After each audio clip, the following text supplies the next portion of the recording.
Stocks are moving higher early with good economic data driving them. As I speak to you right now, the Russell is up a little bit more than 1.25%. And then the NASDAQ, the S&P, and the Dow are all up between 0.4% and 0.5%, with the Dow being the strongest of the three.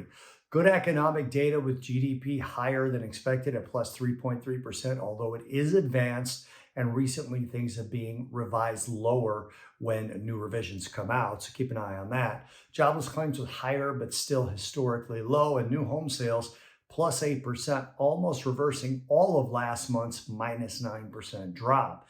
Tesla is down over 9% on a bad earnings report, but electric car stocks are weak in general, with Lucid down 7% and Rivian down about 2% as I speak to you right now.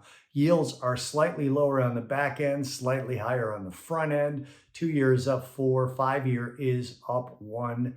10-year is actually down around 4, and the 30-year is down around 5. 2 cents inversion, wrong direction.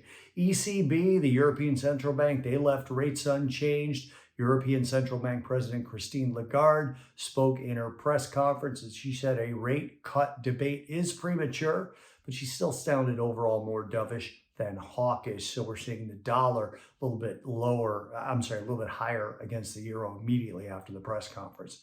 Tomorrow, we get the first inflation data in 2 weeks. We get PCE price data, both core and headline, year over year and month over month. We'll talk more about the data tomorrow in a minute, but that PCE inflation data is likely going to move markets in one direction or the other. Speaking of price changes, the White House is saying that sanctions on Iran have reduced their oil exports by 2 million barrels a day, though that doesn't seem to be in the price as of yet. Crude oil is again rising a small amount, up above $76 a barrel on the WTI contract. Now, looking ahead, earnings after close today, we get 30 companies with market caps over $1 billion, including Visa, T-Mobile, Capital One, and Levi Strauss.